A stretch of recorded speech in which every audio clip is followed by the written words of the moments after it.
First of all, a big shout out to all of you, doing legit businesses on the platforms. You sell on eBay, you sell on Whatnot, sell on Facebook Marketplace, you sell on Amazon, Vinted. The list goes on and on and on. A very big shout out to you guys. Guys, I'm going to tell you, it is not easy. I'm able to say this because I am somebody that also sell on the platforms. I sell on eBay. If you are meeting me for the first time, I say use computers, desktop PCs, laptops, tablets, iPad, phones, name it, everything in between. I pretty much sell it, and I do it on a platform called eBay, one of the biggest platforms in the world. When you are talking about selling used items, it is not easy. So this is the reason why I always want to start this video, by saluting you guys. You have to adhere to so many things. The platform has got rules. There are fraudulent, buyers putting to rip you off of your hard-earned money.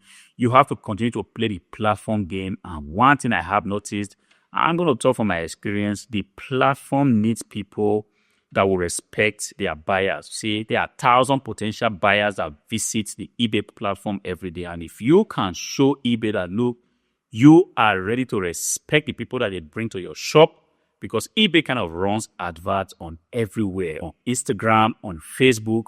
You can pretty much see eBay as there. If you go onto Google, you see eBay, putting up ads, driving traffic to your shop, to the offer that you have out there. And when these buyers come, eBay doesn't want you to treat them shabbily. This is just eBay.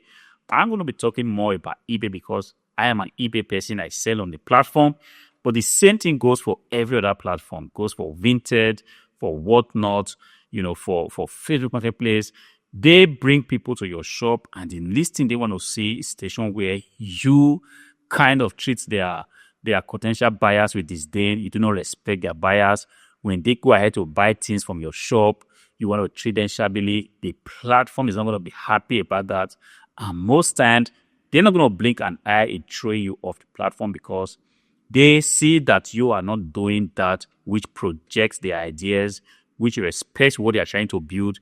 Because truth be said, getting the potential buyer to put money down, like boom, 500 euros on an item, is a big deal. When the platforms are, creating the environment to make this possible, like developing also programs to protect buyers, refund policy and stuff like that, they know what they are doing. Yes, sometimes you might think that it's not fair. The requirement, why is it that everything tends to be in the favor of the buyers? Like I said, it's not easy to get somebody to drop 500 euro on a platform. If you want to test it out, you're going to take your product and go to the street where you are not known.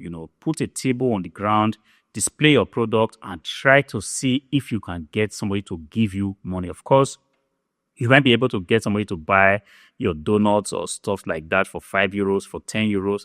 But if somebody wants to buy an item that is well over 200 euros, yes, it's not going to be easy. If you try it and you're able to win a customer, I want to say salute to you. But the truth is, getting a buyer that's going to commit to buying an item takes a lot of effort, takes a lot of messaging, marketing messaging, trying to ensure the buyer that, look, if you buy on this platform, your money is safe. You don't need to be scared. Do not receive the item that you bought. And in the event that you do not get that item, feel free to send it back. We're going to issue you a full refund of your money. This is the messaging that moves the masses to want to spend money on the platform. So if you are selling on a platform, yes, you must be seen doing the things that the platform wants. Sometimes some of those things might just be a little pain. You might be wondering, why is it that my platform tends to support the buyer? The buyer had bought something from me, and the buyer is not being fair here. The buyer goes ahead to lie that the item that was received wasn't as described, and I am being forced to refund money. Guys, I want to tell you, it is what it is. If you want to succeed in this business, which is the platform business, I'm talking about eBay, Amazon, Facebook, the list goes on and on and on, you have to be seen playing the platform game. And the earlier you need to take that into your head to realize that, look, every platform wants to make it possible for their buyer to have a very good experience. And if you feel you are not okay with that, the least thing you can do is to say, you know what, I don't want to sell on this platform anymore.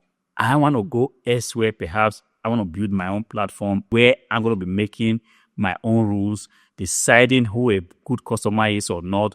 But if you want to rely on the established platforms, you have to play the game. You have to support their dreams. You have to support their objectives.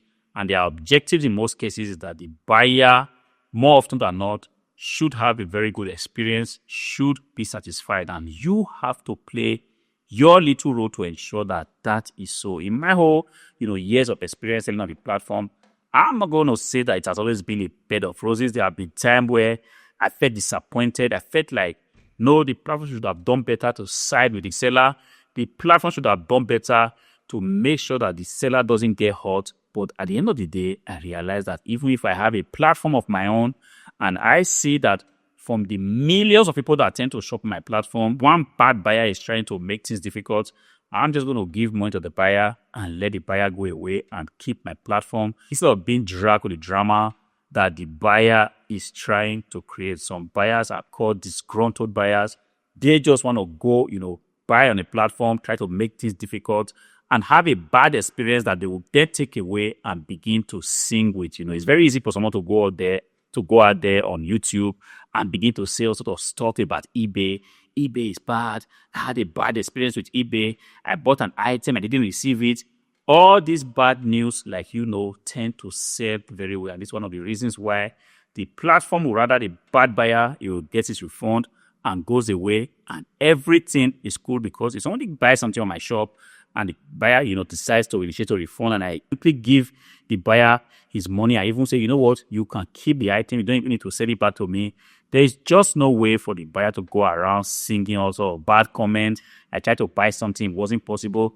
The story is going to be, I did try to buy an item, I didn't like it, and before I could say jack, the seller refunded me my money, and I even had the option to keep the item. If that is the case, the platform on which you say is going to be happy with you, and they're going to say, look, this so-and-so seller is actually making it possible for our buyers, to have a very good experience. And because of that, you are going to be on their top list. It took me a long time to realize this. In the beginning of my journey, I used to complain about the platform. Why is eBay taking 20%? Why is eBay taking 6%? Why is eBay taking a lot of percentage of the transactions that we make on the platform? Why is eBay, kind of trying to side with the buyer, even when it's clear that the buyer is a disgruntled buyer? But at the end of the day,